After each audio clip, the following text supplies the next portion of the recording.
Hare Krishna. My name is Isvara. Today we're discussing the topic, what happened next after death? This is a horrifying topic because first of all, death is not the subject matter that anybody enjoy talking about. Although we may see that at death ceremony people may eat and be filled, nevertheless, it doesn't carry the same effect like a birth ceremony or a marriage ceremony in which people are in the same enjoyable mood. So, why? Because it's a horrifying effect. Seeing someone die, it brings us to account with ourselves, especially close relatives. It brings us to that point that we will also have to die. And it's a horrifying thing to know that you will have to die, because all your plans will be come to an end. There will be shortage of time to complete your plans. And especially if those, particularly those plans are meant so that you can enjoy. So you will be deprived of the facility to accomplish your enjoying tendency. So this is what death really does to us. So now, since that is the horrifying effect, we're not going to deal more about that. We're going to deal on the question is, what happened after death? Now, since there is the question as to what happened after death, it means that something goes on after death.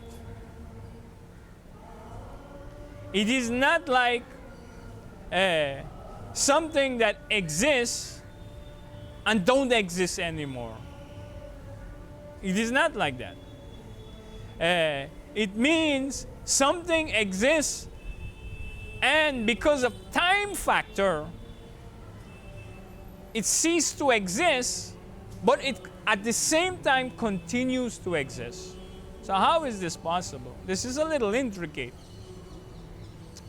What it means is that because of time factor, the body ceased to exist. And because of time factor, the soul, he continued to exist but in another phase of time. So this is coming to the point as to what happened after death. The soul. The soul is within the body, and he is eternal.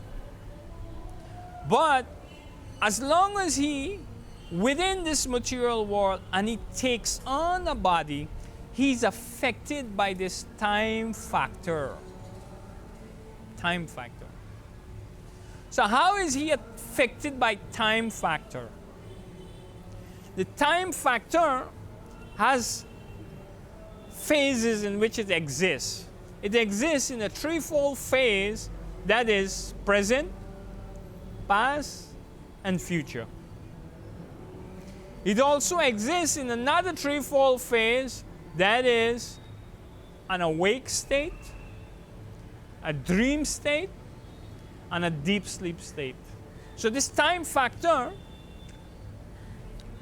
during the transition of these states, these different interactions, these different phases, it creates what is called forgetfulness for the soul. That is how it affects the soul. It causes forgetfulness. So, due to the fact that the soul continues to exist and is eternal, and the time factor is influencing the soul, when there is death, the soul is put into a deep sleep state. And because of that deep sleep state, and because of the circumstances of present, past, and future, then the soul becomes forgetful of having obtained a past body. And because of that circumstance, each and every one of us right now thinks that I having this body is the beginning of my existence.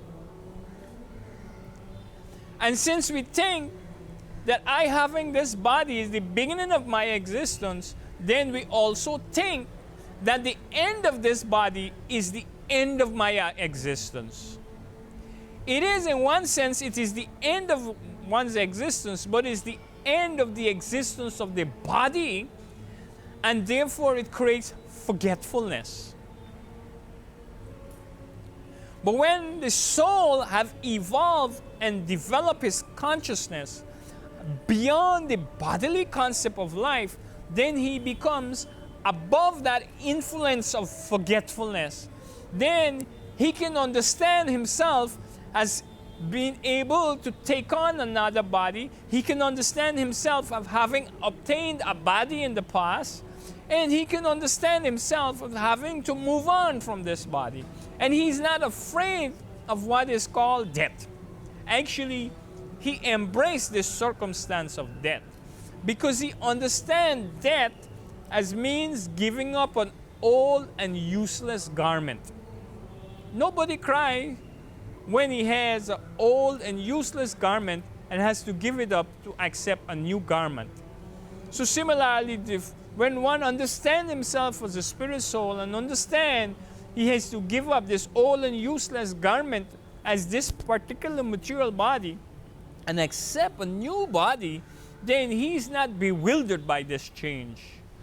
So what happened after death for the soul is called forgetfulness, due to time factor that creates this influence of present, past, future, deep sleep, dream state, and awakened state.